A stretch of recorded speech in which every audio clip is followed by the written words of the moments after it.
Hello, all, and welcome to another episode of Dockside Magic. I'm your host, Isaac, accompanied by Kevin What up? and my brother Aaron, the usual Good to be crew back. here. Today, we're going to dive into some topics that Aaron is going to introduce for us. Um, and we'll just jump in here.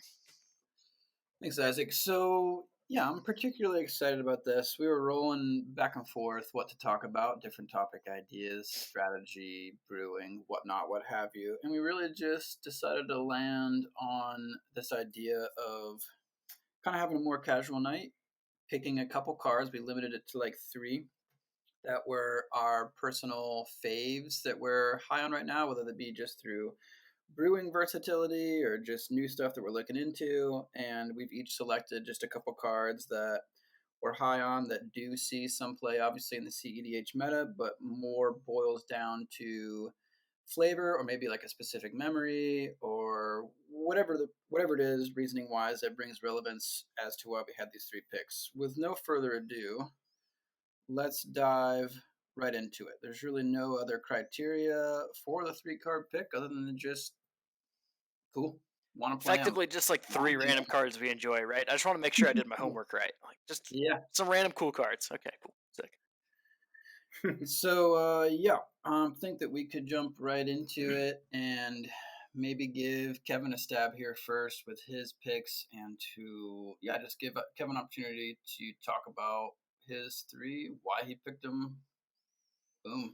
Yeah. So I guess I'll try to do one and then pass the mic because I'm kind of known to go on a little bit of a rant slash tangent, right? I think as most Magic, especially cEDH players, can identify with, since each card has so much value. We do have the grace of getting 98 or 99 if for some reason not on partners and you still have not sold your soul. We've got good reasoning to have pet cards, if you will. You know, but I guess the first one that I have is my most recent endeavor that I've been really trying to push to the max, which is crop rotation. So crop rotation is a green instant. It says, as an additional cost to play it, just sacrifice a land. It's instant speed. You get to search your library for a land card, put that land into play, shuffle your library afterwards. It's only got the cost of one green. Okay, give me a second. Sorry, that's the dog coming in.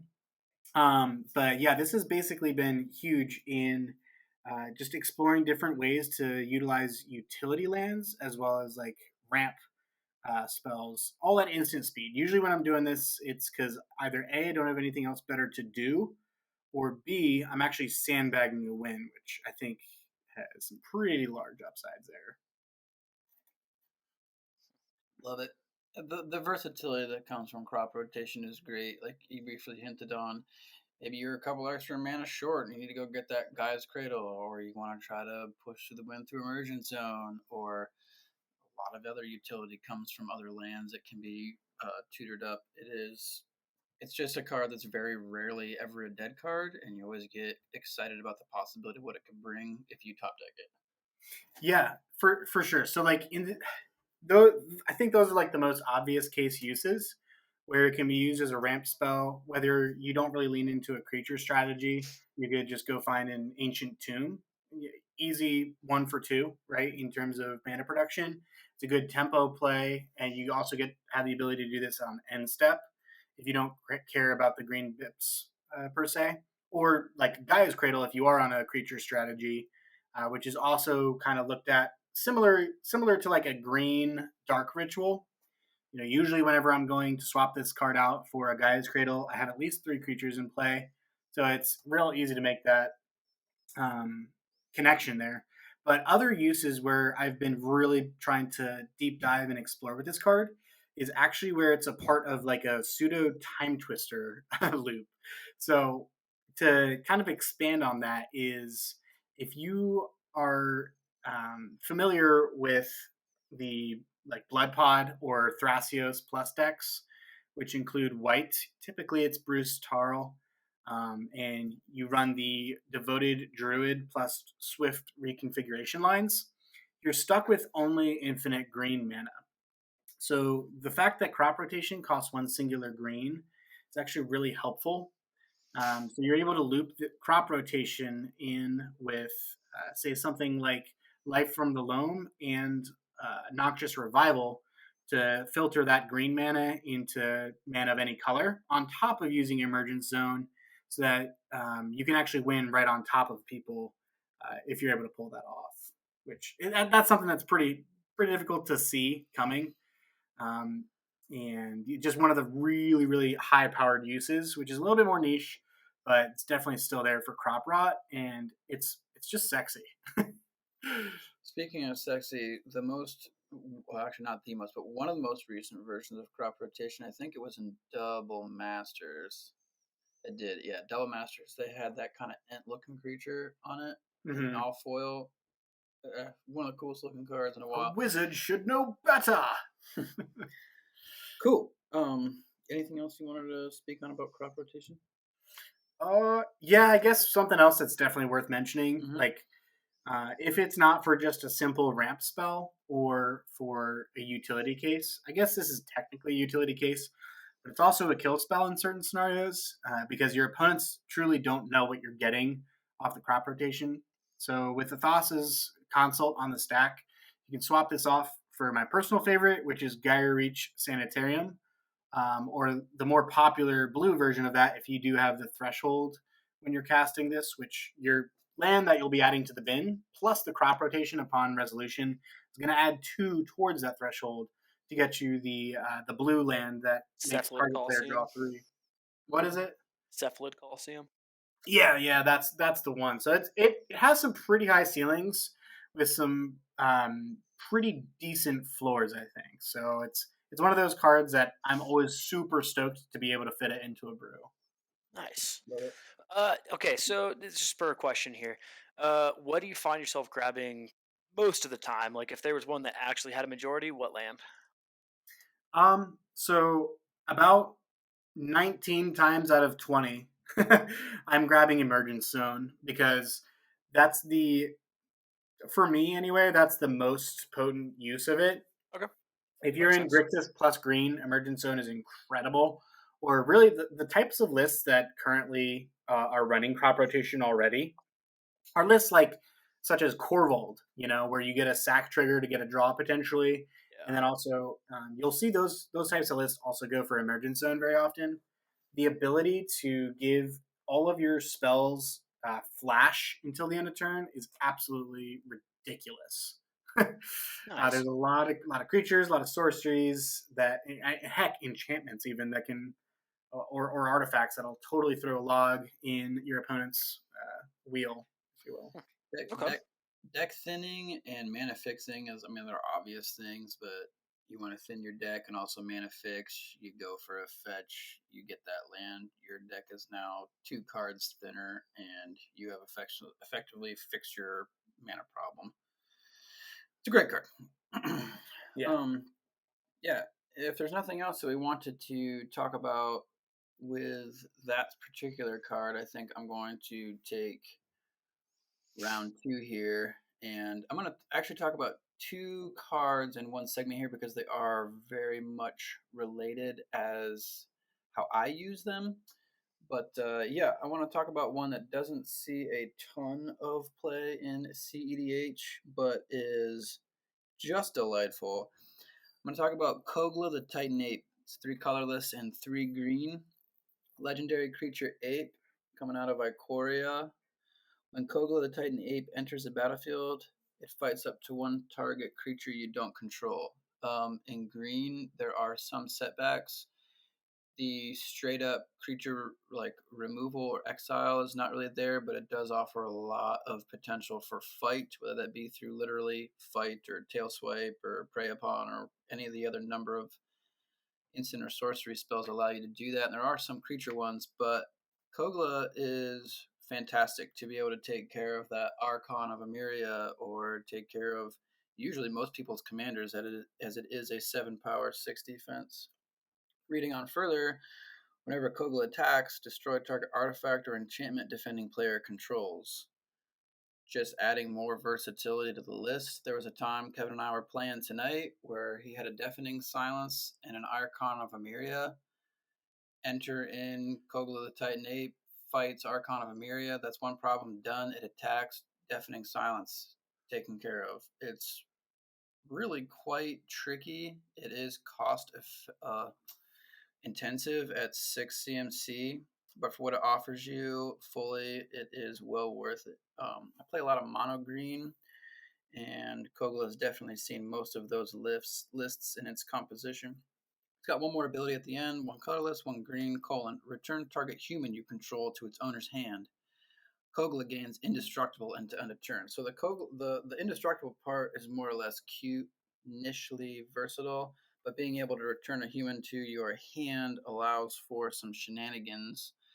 And for those of us that are familiar with the Kogla Titanate loops, which probably most people are, they're pretty self-explanatory. But being able to get like the Hyrax Tower Scout to untap one creature, you have access to usually you see them through like infinite mana loops, but um, I I'm really high on this card. I think it's delightful.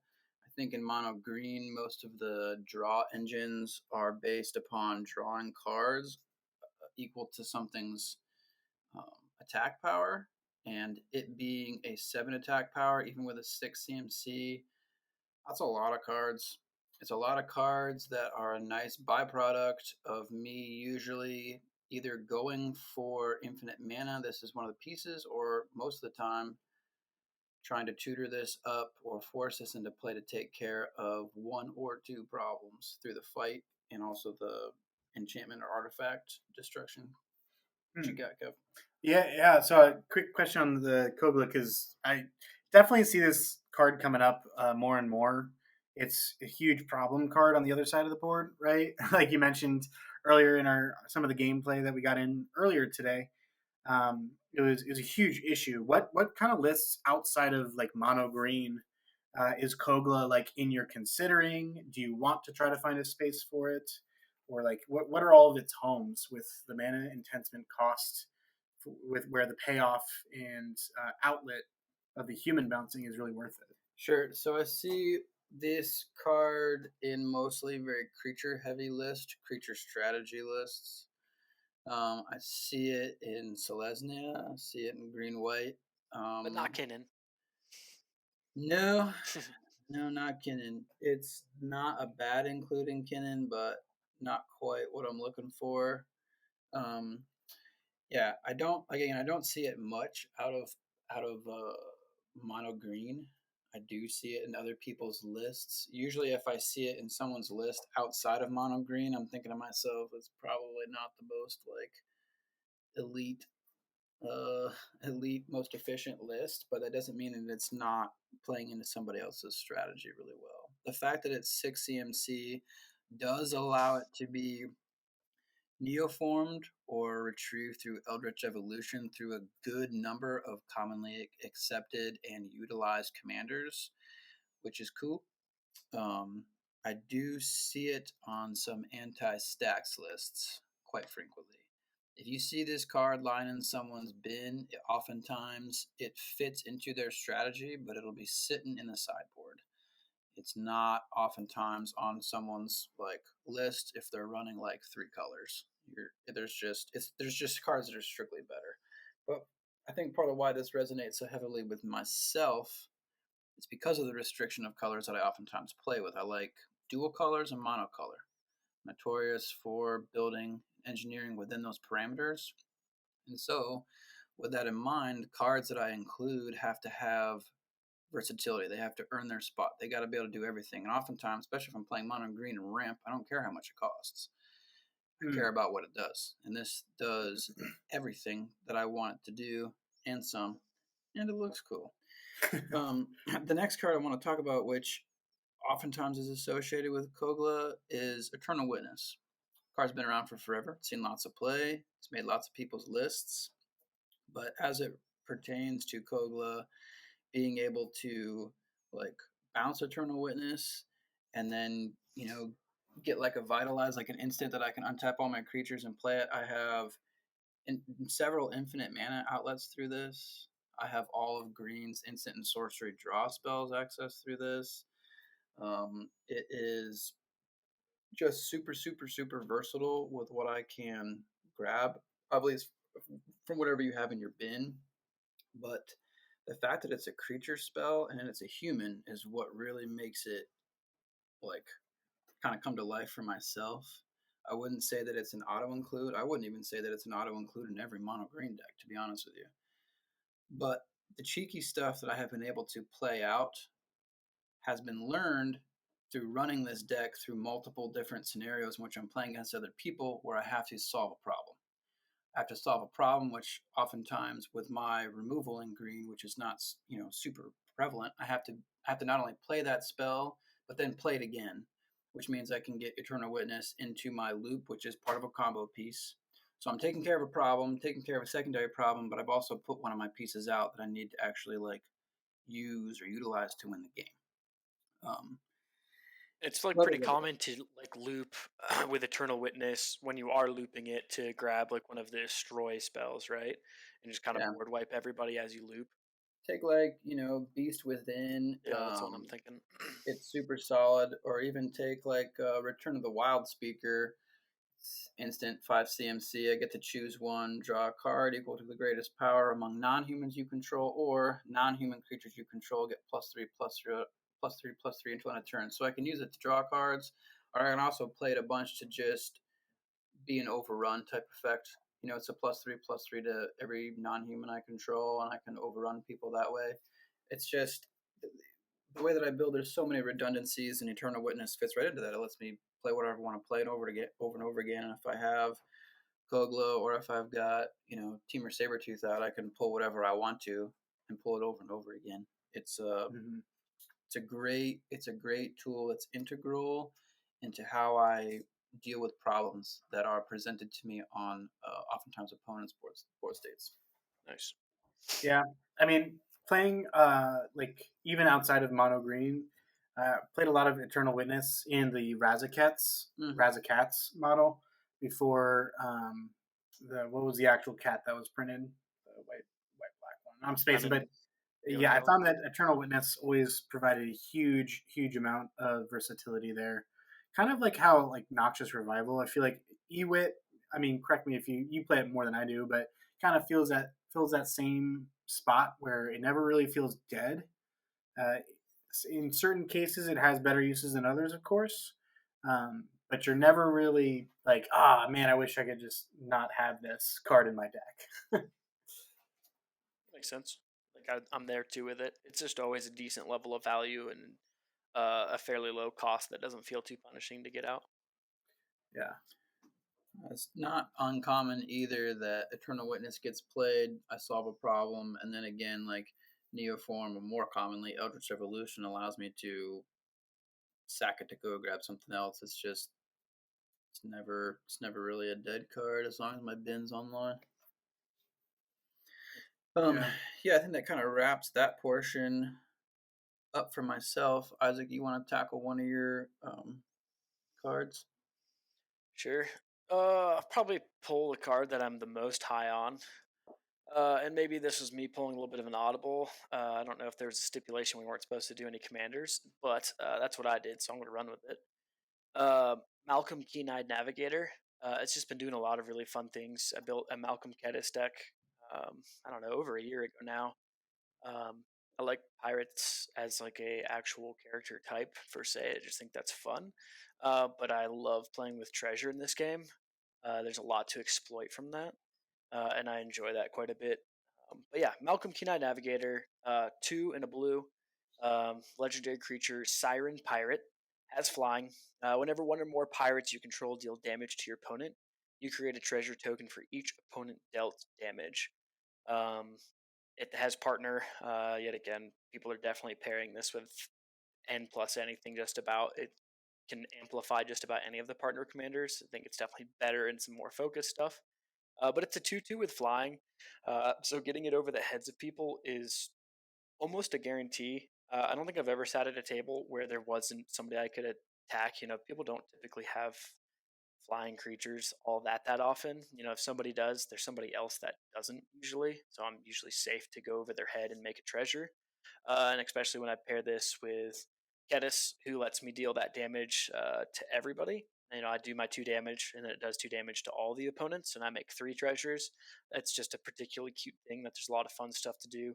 But honestly, anytime that there's a low color density commander that in the command zone can combo with one other thing, it's going to be good. So the ability for Malcolm to just combo with Glinthorn Buccaneer pretty effortlessly, it doesn't take a lot to do it, um, makes it very powerful and universal into the type of deck it can fit in. I've even seen a very select few, but I've seen some decks where this is in the 99. I think almost always it's a commander, and usually in a deck that has red in it. As Glinthorn is definitely a huge support to this, just being that win con. But even like your Malcolm Timna decks, that's a really popular pairing, just giving tons of value, having your Timna out, and basically with Malcolm as well, you're always kind of securing that you're going to get to draw a card, and then at the same time, you're making a treasure. It's just powerful. It does easy things. It can become a little bit of a target, I think, where people see it hit, and it does cause some flags to go out, which can be a little bit frustrating to play around because sometimes you're not that board state where flags need to be flying, but the card Hmm. does beckon some respect in that regard, and people will definitely pray around it, knowing that you know it can do big and powerful things if gone unchecked. And just occurring slow value each turn goes a long way. It's just a You're fun saying card. you're saying it's like it's not an impending doom threat, but it does incur serious value over time and doesn't immediately become the target of removal. Yeah, I mean, you get slow value over time, which if that was the only thing about the card, people would never counter it or never try to go after it that much. It's the fact that you play that card and everybody thinks that you have a Glinthorn Buccaneer right then and there, which is understandable. They should think that way. I get it. They're not wrong for it, but it can cause a little bit. It smoke screens itself in a bad way, and it can actually look a little bit scarier than it is at times. And you can find yourself really 3v1ing a lot quicker than you want to when you're really just trying to accrue value and sit back. So that's a potential downside of the card. Um, but I think your upsides outweigh a lot. And overall, it's just a fun, kind of cheeky card to play. Certainly not the most powerful commander out there, not the best. I think it has to be paired well and have a deck that's centered around it for it to really be broken. I think with that being said, it can become one of the most broken like partner commanders out there. Still not the best one, but I think it has a really, really high ceiling. And it's a fun ceiling. It's just one of the most fun cards I've ever played with. For sure. I think, yeah, Malcolm's pretty sweet. In terms of like the most recent partner cycle, anyway, where they went back with all the monocolor ones, Malcolm was definitely one that I think really stood out to a lot of people. But it's also interesting because, like, I feel like there's more work to be done with Malcolm potentially. Um, Obviously, it's seen success in multiple lists, like you mentioned them, like the Malcolm Tana, the Malcolm Timna, which that one specifically I'd really like to see some more testing done. Not myself because it doesn't necessarily Just match line up. it's high caliber colors. I Playing think Esper is, Malcolm is pretty difficult to be honest. I think Malcolm will come to life more when other eligible partner pairings are introduced into the Right, meta. right. And all of a sudden, Malcolm will be one of the top, probably five that people are like, "Oh, I'll throw this with Malcolm; it'll work out great." Yeah, I mean, there's even been some successful lists with Malcolm and Thrasios. Um, just people wanting to play low density colors, getting that Simic, and just hey, why not pair it with just keep my colors at 2 here, like you, Aaron, mentioned that you already like playing low density colors, Mhm. and then just get some grindy value with it. Isn't horrible. I don't think that's the most optimized position it can be in. There's I definitely I've, better stuff. I've thought about just running Malcolm and Thrasios instead of Kinnan. I've also play tested that before, and I've still ended on the fact that I like Kinnan better just for the Right. speed factor. But I mean, Yeah. it's all the same general stuff. That's Right. interesting. So, I mean, real quick question on Malcolm. I guess mostly geared towards Isaac, with it having the versatility of partner and whatnot. What would you say the best pairing is for Malcolm, being as how you played it a little bit? You're gonna find somebody that's extraordinarily biased here. I think the Malcolm Kedis list is extremely fluid. It's I don't have the only list out there. I kind of came in with several other people around the same month or so span that created that list. By no means am I a pioneer in that regard. Um, it's just a really, really fluid deck that has a lot of symbioticness that kind of flows back and forth. Being that pirate theme, being treasure, and yet again low density of colors. Yes, I have that deck and I love playing it. It's definitely my favorite deck I've ever built and the most fun deck I've ever built. That's competitive. Um, so clearly, I'm gonna curve my rating on that regard, um, but almost solely Sure. for the fact that the deck has so many ways to get to a certain kind of win. There's so many different types in there, and none of those wins are very independent from each other. There's a lot of bleeding of their lines and that intertwine together, which creates a lot of cards that are highly valuable that don't have low value at certain points in the game. They can mix with a lot of different stuff, and that's been something that's been one, it's not hard to play, and two, it's extremely fun to play. Like it has a very, very high yield of entertainment playing it, which goes a long way. It's one of the only decks I've seen in like the mono blue category or blue red category that I have seen ramp so fast at like turn two. I've seen you tutor for a Cyclonic Rift to play turn three and still have mana left open to have interaction with a Cyclonic Rift. Like Right? it can depending what you draw in your hand. I think this adds to some of the joy of playing Malcolm. Is it just if you can get it super quick, you can have insane ramp potential. And if not, like it's always going to provide a slow grind that is super value incurring. Yeah, I definitely don't want to dive too far into this, but since we're talking about the deck, I'm going to say this short point. Um, if you're playing it with Kedis, you have red. Obviously, you have Glinthorn Buccaneer. That's a phenomenal win combo. But the stuff that you can do with Magda, that's another card that Mm. extraordinarily just is massively impressive to me. It's not a scary threat till it is, so people really tend to leave it alone, and it does wonderful things in that deck. Just absolutely terrific stuff. That's really, really entertaining to play. I've mentioned the entertaining aspect of things, but it goes a long way. Like having a card that's fun to do, and it can do it pretty often, creates a level of consistency and fun. Yeah, entertaining for singularly you with a Niv Mizzet on the board. Yeah, yeah. R.I.P. everyone else. It seems fun to me. Oh yeah. I'll So I guess. delve. What's up? Go for it, man. It's all you. Oh, I was just gonna say, yeah. I guess I'll. If we're wrapped up on Malcolm there, Yeah. the next card that probably, I don't know if this is my favorite pet card necessarily, in that I have not seen it played outside of a singular list throughout playing cEDH, um, or whatnot. But brings me to Scout's Warning. So this is another instant. I think the flexibility is the name of the game, really, especially as you get higher up in tiers of opponents. People that really understand the meta altogether, different corners of cEDH and different brews, and what have you. I think having the versatility of instant speed is humongous. So Scout's Warning is my next pick. So it's an instant for one white. It says, first off, draw a card. So a little white, mono white cantrip, if you will. But the most important part, it says the next creature card you play this turn can be played as though it had flash. So I think that this is like really another huge area that is going to help while we explore the added benefit of trying to add flash on top of our creatures. Obviously, the highest payoffs here are going to be the Thassa's Oracle Demonic Consultation package now becomes available on top of an opponent's win con, which pushes your other two opponents into a position in which they're utterly king making if they really counter yours or the others, if they only have one piece of interaction.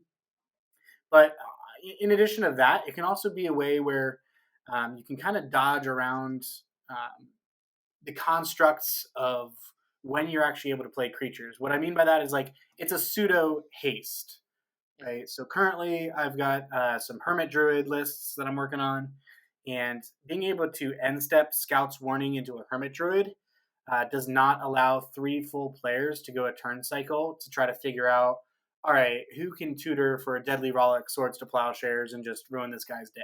You know, of course. So, like at its base, Scout's Warning is a cantrip for me that also can act as a pseudo flat or pseudo haste. Sorry, um, but then at best, it can either punch out a really impactful stacks piece, which I promise no one will see coming, even if you're in mono white, or get you that impactful piece that you need for the following turn. Another case would be like the Scout's Warning into Dalthy Voidwalker in response to a um, what's the red enchantment? I'm blanking. Sorry. Underworld Reach. Underworld Breach. Yeah, yeah. Like, so I think Scout's Warning has some huge impact. And then obviously, like, the honorable mentions for myself, in addition to Scout's Warning, the same category is Quicken. It's the blue version for a sorcery.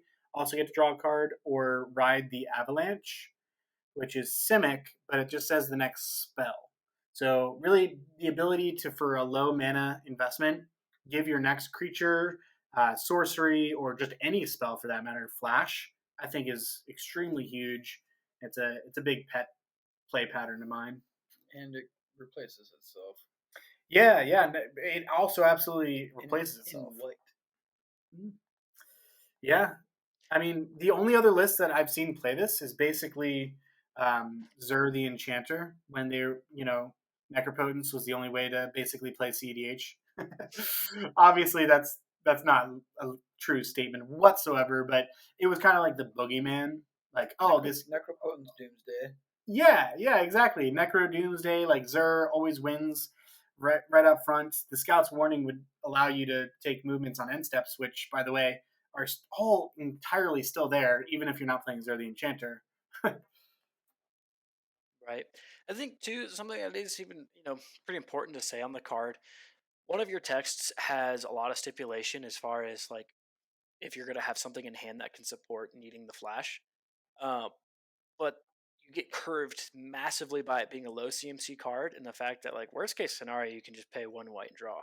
Like you know that's that pads it enough to where like one part of the text I think is pretty bad. It's a little too linear in its where and when it can do its thing, and it's very card dependent on what you have in hand. But the fact that you can draw a card with the other text, that's phenomenal. It actually rounds out that card to make it more playable. I think without that, it would be never in the figment of anybody's imagination playable. That's kind of the issue that Ride the Avalanche has, where it costs both green and blue pips, and it does not replace itself.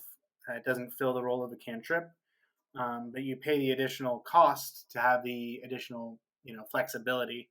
So specifically with Hermit Druid lines, I know some people have tested with giving your reanimation spell the flash from your graveyard, which allows you to do your Hermit Druid activation on other people's turns. But like realistically, since the printing of Malevolent Hermit or Benevolent Geist, whatever, really that's why I specifically say Scout's Warning. I think is the best of the 3 that I've included in this category. Yeah, that makes sense. I do like. I mean, you could do.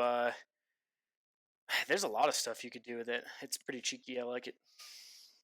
Cheeky is the name of the game, basically, with the Scout's Warning, especially in like a 4-colored, value pie type of deck where it's just not expected. I think like in terms of where you want to bring the spice and you want to kind of shake up a little bit of that predictability in your lines of play patterns, Scout's Warning does that, or Scout's Warning Quicken especially do that phenomenally well. I mean, it's a fantastic smokescreen too. You pop that with a decent amount of mana open, people be like, well, maybe I don't have a counterspell that can interact with this inevitable creature, but I can interact with Scout's Warning. Maybe I have to expel my resources to take. I dig it. It's sweet. Yeah.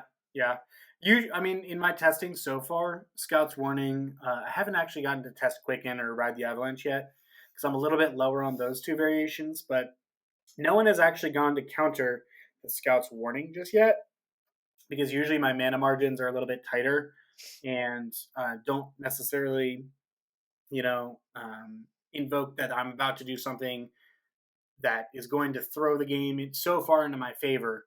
Like I was saying, usually it's used as a pseudo haste enabler for something like a hermit Like druid turn or before yours. general board advancement, which is a whole nother topic. Like being able to stall your board advancement is just so huge because like people's play patterns when your opponents are going for a demonic tutor, their choice in what card they're going to put in their hand changes 100% when they see that I'm just a player with 3 open mana as opposed to I'm a player with a hermit druid on the field, you know? Well, spicy indeed. If there's nothing else to say, I'm gonna go share my next. My next card is Shared Summons. Personally, I think that it is one of the more underplayed creature tutors. It's 3 colorless and 2 green, an instant coming out of M20, I think was its original printing. Search your library for up to 2 creature cards with different names. Reveal them, put them directly into your hand, then shuffle your library. Um, so good. If this was a sorcery, it'd be trash. But the fact that you can wait to hold up interaction if there's problems you need to deal with, turn pass comes to you, respond to somebody else's end of turn by casting shared summons, you got access to 2 creatures. Now, part of the reason why I picked this is because it's not just playing into a strategy. Like I play this in Kinnan, and it's usually like I go for Trophy Mage, and then I go for Phyrexian Metamorph, because with infinite colorless mana, I only have to have 1 blue to pull that whole combo off. But it sees play all over the place. Also, with the addition of what's the Allosaurus Shepherd? The inclusion of Allosaurus Shepherd in green, um, shared summons is extra cool. You can go grab whatever creature is relevant to your strategy, and then grab something that supports it if you already have the other piece of your combo out. A lot of the strategies that I run require 2 creatures interacting with one another to combo, and this allows me to grab exactly 2 creatures. So either I'm grabbing those 2 creatures, or if I already have one of those pieces out on the table, I'm grabbing the reciprocal portion of that combo, and I'm grabbing some level of protection, creature-based protection. Whether that be, again, Allosaurus Shepherd, if I'm in white, maybe I'm grabbing Ranger Captain, or again in green, maybe I'm grabbing Dosan, the Falling Leaf. Hullbreaker Horror. Another one I've definitely gone for. It feels extra good to have this card in hand and not have to expel my resources for a turn, depending where the board state is at. Hold all my resources, expel them if I need to resolve problems. But if I don't have to, at the end of somebody else's turn, pop this off and have a pretty secured shot at taking a win. Yeah, and kind of like what I was just going on with like my last card as well. The fact that it's instant speed, I feel like there's really not that many tutors that allow you to tutor at instant speed outside of putting things into the top of your library. So I think I've seen you also do something where like you cast a shared summoning or shared summons, sorry, and then you immediately are able to evoke um, the endurance, in response to someone trying to combo off or something. The fact that it's both instant speed and direct to hand, I think is also pretty sick. I've been messing around with Yiva lately, Nature's Herald, and being able to cast green creatures at instant speed, especially, has brought this card an all new light for myself. But it's not one of those cards that's like if you've got green in your deck, you're running shared summons. It has to be very much tailored toward your win strategy. But I think that it is probably one of, if not the most underrated green tutor in the suite. And I think grabbing 2 cards is. yeah, I think the only reason I'm not as high on it is because I typically play 4 color decks or more. And I say typically, I guess there's Probably not really not that for you. many of them I play, but 3, 4, 5 color decks I play pretty often. I think in the higher density color, I think there's just a pretty sharp fall off on the actual value proposition that the card offers.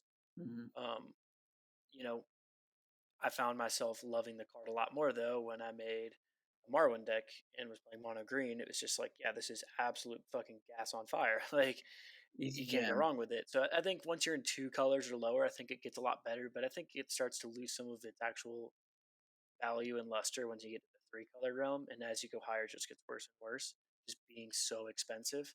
And you start to continue looking at the cost of it. And then you're just like, well, Adnaz isn't exactly like a meta card right now. But would I rather cast a shared summons or an Adnaz? I don't know. It starts to Mhm. get beat out by other stuff that is better. Because low density colored, specifically being 2 and 1, colored decks, can really get away with playing a lot more of those high pip, high mana costed cards, especially decks that have green in them. You can really cheat your way more Yeah. and have more access to play those kind of high CMC cards, and it's more accepted and more, I don't know, beneficial than other decks. Yeah, it's kind of seen as less a threat, I think, at a table. Like if you're an opponent watching a shared summons go off, you're like, oh well, that's scary. But if say everyone has the same number of cards, all of your opponents are equally as scary. Like you don't tend to evaluate that on the same level as you evaluate something like you brought up, Isaac, like an ad nauseum. In all reality, that is an absolute ad nauseum. It's like Oh, it such is. an Yeah. easy comparison. The Yeah. shared summons, like it's 3 green, just like it's 3 black for Nas, and it's effectively doing the same thing. More times often than not with an ad nauseum, you're stuck with a tutor and then, one of the other A plus B combo pieces. This one just kind of cuts the line and gets you the 2 combo pieces that you need, or Yeah. like Glenn was saying, a way to deal with something, and then another way to, or a smokescreen like Alice or a Shepherd. You know, Right. On the other side of your threat assessment that you're talking about there too, um, there's the side of like if you see shared summon played by a 1 or 2 color deck, versus you see it played by Kenrith, I guarantee you're going to be more scared of the Kenrith, and it's somewhat wrongfully so. There's no reason where you should be really that much more scared of the Kenrith, but you just assume higher density of color, higher pool of cards to choose from, higher scarier things that could be happening. Kenneth is probably going to grab a Dockside Extortionist and a Fimage or something like that. You know, even though the person that's playing green, I guarantee you, is still just going for a 2 creature card combo almost. Even though maybe they're grabbing some universe utility to it, but nonetheless, it still can be just 2 creature combo they win. You know, so it gets yet again yeah, skated past because of that. good points. Good points. We want to bop over to Isaac. You want to do another one of your cards? Yeah, this one is a 2 minute conversation. It's super easy. Gilded Drake. I Yeah, think oh everybody yeah. knows it, but I'll quickly read it. Gilded Drake, 1 in a blue. It is a Drake creature with flying. When it enters the battlefield, exchange control of Gilded Drake for target creature one of your opponent controls or sacrifice it. Gilded Drake itself is a 3/3. It's just a lot of good things you can do with it, taking away somebody's good piece to gain that good piece. So it solves a problem for you, and it gets you the advantage that problem was. It's just been a card I've been really happy to have in all my decks for a long time that have blue. I don't really think a whole lot needs said about it. Just fun to play. If you haven't played with it yet, it does cheeky things that you'll enjoy doing. Hmm. What are your top 3 favorite targets to steal with a Gilded Drake? Uh, Kinnan. Kinnan. now see the thing. I mean, Kinnan so much, but honestly, grabbing Kinnan feels so low value. It's just sometimes so important to do. Strictly due Um, to the tempo, or yeah, I think a lot of times like a Draenith Magistrate is a really popular one. hmm, Um, Collector Roof. I'm honestly thinking more things that are not Collector Roof. Stuff that's asymmetrical. that when it's on your board state can elevate you. Yeah. Um, Sometimes even just grabbing somebody's like Dothy to force them to either sack it or give you the Dothy. Usually they're going to sack it, but it gets rid of the Dothy and forces them to go for something in the pile. There's just a lot of things. I've gone for Birds of Paradises. Like somebody's commander always feels good, especially if it's a good deck. Yeah, Getting somebody's Kenrith, that's good. Getting somebody's Malcolm, very good. Um, I don't know. My top would probably be Draenith Magistrate, though.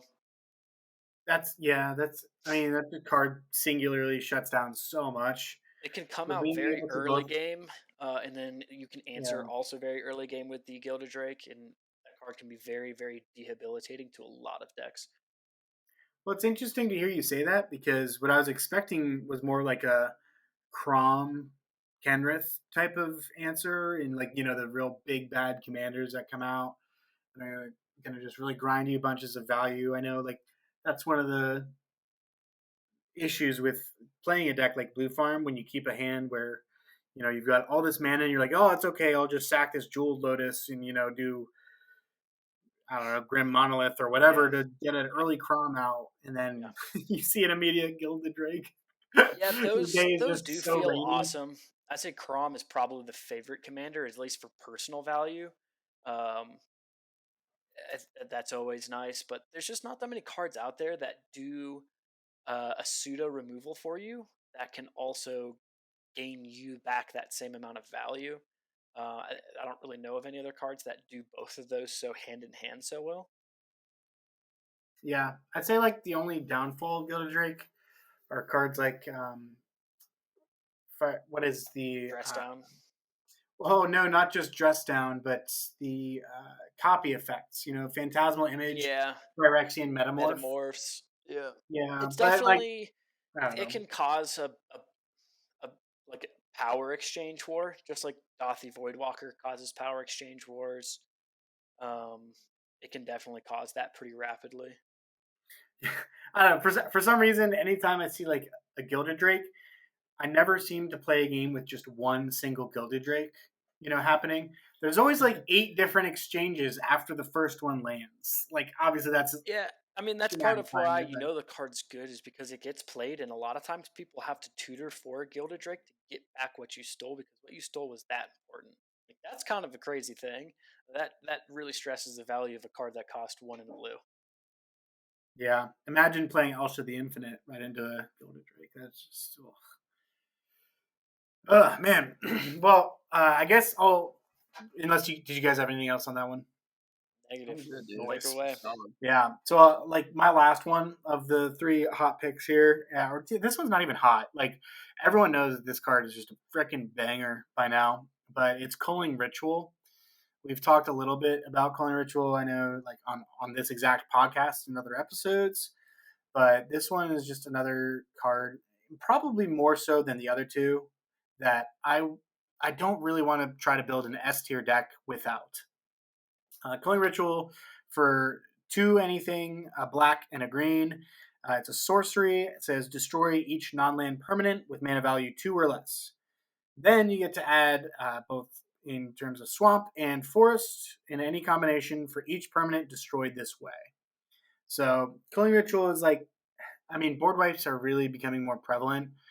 Um, just because with how popular creatures have been, I know we've talked about that, and as people have been experiencing, mid range is kind of like having its day in the spotlight right now. So the board wipes just get better and better. Culling Ritual does something that no other board wipe really does outside of maybe Cyclonic Rift, um, where it gives you that tempo back after wiping the board. So all of that mana that you gain is just really the reason that I won't build a deck without at least considering Culling Ritual right now. But it also does something better than Cyclonic Rift, which obviously it destroys them instead of bouncing. But it actually, being as how it will just hit your own pieces, it's much easier to politic, allowing this spell to resolve. So I don't want to get like too crazy specific, but it's really easy to find yourself in an area where there's a Draenith stopping someone, there's a collect roof, stopping someone, and the board is just like kind of in this weird stacked out space. And you yourself might have some mana rocks, you might have some, mana dorks, whatever. Even a threat, your commander Thrasios or something like that, Kinnan. Well, I guess not Kinnan, but yeah, as you're placing this on the stack, it's always you have an angle where you can kind of shoot this to your opponents that, I hey, would listen, 100% agree. I think almost at least 95% of the time you're going to cast it.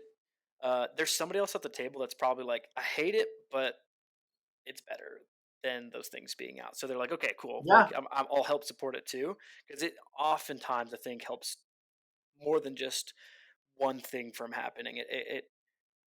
I don't know. I'm often okay with it resolving, even though it sets me back massively most of the time. As somebody else is playing it, I find myself being like, "All right, here we go. Like, we'll take this little yep. setback to hopefully I come back further ahead later on." But yeah, Because and yeah, I it's know just that Isaac, you good. play this card a lot too. So like both players that play this card, I think we both have that understanding that like even though we understand the true power of being able to politic it and pitching it as a board reset, politicking aside, like you kind of just secretly hope that the person casting it just does not have it or that they get stuffed to open up a different window for yourself. So like the fact that the card just has that many layers to it and typically will produce you 10 plus mana for the low cost of 4. It's got to be pretty freaking up there for me right now. I love it. Yeah, Isaac. I don't love it. That Coming from the card guy who is plays lots of green, low CMC cards. turn one dork pass. Calling ritual absolutely is brutal. And then the aftermath of it, of the inevitable 5+ permanents that I alone feed into it. Like you're sitting there and you're thinking like, all right, I just lost my board state, but that's not even the real problem at hand now. The real problem at hand is what the hell is all that mana going to go towards? That's now going to be, you know, a problem. It's it's just good. It's just really good. Do you play Calling this Ritual. card in any decks, Aaron? I'm sorry. Do you play the card in any decks? Well, it's got black in it, and I don't believe in the color Careful. black in engineering my decks. Whew, really had to think that one through. Yeah, I yeah, I don't as of now run it in anything that I play, but it's got to be one of the top cards out there. It doesn't really even matter what meta you play in. It doesn't matter what pod you play in, like, or even really what power level you play in. It's just always going to do work, absolute work. Hmm. There's such a high number of payoffs between the mana that you're able to divvy up in between black and green. Whether it's directly, I mean, like all of the cards Aaron was just going over all happen to be green. Some of my favorites are that I feel like people never truly expect. Obviously, like outside the ad nauseum, Peer into the Abyss, Necropotence, or whatever. Like even just being able to cast a Yawgmoth's Will to then put back on the board all the pieces of your own that you just nuked leaves you in such a dominant position where it's unlike Cyclonic Rift, where the next turn or maybe even two is spent by your opponents rebuilding what they had lost. You've rebuilt what you've lost, and your opponents are just out the cards unless they have a way to get them back from the graveyard. Right. Hmm. Yep. All right, Aaron, you've got one card left, right? Oh, you've gone all Lightning. over them? Interesting. Is it Goes just through me? all of them. I got the last Yeah, card? yeah. Mhm. How about them apples? Okay, well, we might even have the chance to keep this under an hour. All right, my third and final, which is definitely probably the one that is the most pet cardy right now for me, that I'm just enjoying the most, it excites me the most. Haven't been very many cards this year that have come out. Okay, sorry, there have been 0 cards minus the ones I'm about to talk about, or specifically the one I'm about to talk about that have excited me. Beseju Who Endures, Legendary Land. Tap to add a green. And then the big boogeyman of the card is Channel. For 1 and a green, discard Beseju Who Endures. Destroy target artifact, enchantment, or non basic land and opponent controls. That player may search their library for a land card with the basic land type, put it on the battlefield, then shuffle. This ability costs 1 less to activate for each legendary creature you control. This card is just so good. Um, I love having it. I know for a fact that the card is good because when it's in my hand, I will often pass on my land drop and not play this as a land and keep it in my hand because the channel is so hard to interact with. That's how I know the card is really good. And it's, obviously there's a lot of people that agree with that and like the card. Um, but I think having a virtually uncounterable removal piece, it's just wicked, wicked strong. Very happy to see that printed. I liked the old Beseju, and then they came out with a new one, and I'm really happy. Like Adawara, amazing. New Beseju, absolutely fantastic. I think they're great additions to the game and really shook up some parts of the meta, which I think we needed because we were kind of talking before our call. But our meta right now is a little, I shouldn't say stagnant, but it's pretty set right now. It's been kind of set in stone for a while, and there haven't been a lot of things that are shaking it up right now. It's I wouldn't say flatlined, but it's kind of nearing that point to where it's not doing all of this up and down, and drastic changes every other week. And I think this card made a really, really solid impact. Like I would have a hard time building a deck with green and not stuffing this card in there. I just think it's that good. Yeah, that's certainly very true. And like the fact that the channel ability is virtually uncounterable. I mean, I don't want to say no one, but Not many stifle effects running around out maybe there. on one hand I can count in my entire CDH career of how many stifle effects I've ran into or even seen at a table. So being virtually uncounterable for that reason, plus just being able to occupy a land slot, the fact that it's a legendary land, believe it or not, I think is super valuable because lower color decks or like the OG Sisse, it's able to just tap and search their deck for this in response to something. I mean, the ability to blow up an underworld breach after the Lion's Eye Diamond gets cracked is just, it's so unbelievably brutal. Mm-hmm. And yeah, I agree. I mean, Boseiju and Adawara, they've even pushed me to the point of considering other cards that have channel. Yeah. There's some older ones that I've dug up. Like even in the most recent Kamigawa, there's the Mirror Shell Crab, which I'm like legitimately considering because it's a stifle mana drain. Basically, it's pretty cool. But Yep. yeah, I Channel's think good. you can't miss I think calling channel's out very good. Boseiju as like one of your don't leave home withouts. I play the sea turtle inside a cannon. Yeah. Oh yeah, yeah. Didn't you, Kevin? Didn't you win a tournament round by top decking Beseju, taking care of a problem recently? I feel like I. Oh yeah. There was actually a pretty cool scenario there. I forget exactly what the tournament was. I want to say it was the first one that Playing with Power put on Mox Masters series. But someone basically, I had a Ristic study out on the field, and there was a Grafdigger's Cage stopping a Kinnan player. So they went to get rid of the Grafdigger's Cage, and they did not pay for my Ristic study. So in response, I was able to Vampiric Tutor to the top Beseju who endures, or yeah, Beseju who endures, and then channel the Beseju um, to get rid of the problematic piece that the Kinnan player had, and was able to go through like an entire Hulk line, which was basically uncounterable because triggers were being placed on the stack left and right, and it all started with the evil channel. Channel's tough to deal with for sure. Yeah. Hmm. All right, Well, so we've all mentioned our card. Super briefly, we're calling audible here. I would like to hear everybody's list, like an honorable mention. We don't have to talk about the card, but just one card that's like, yeah, I love that card right now too.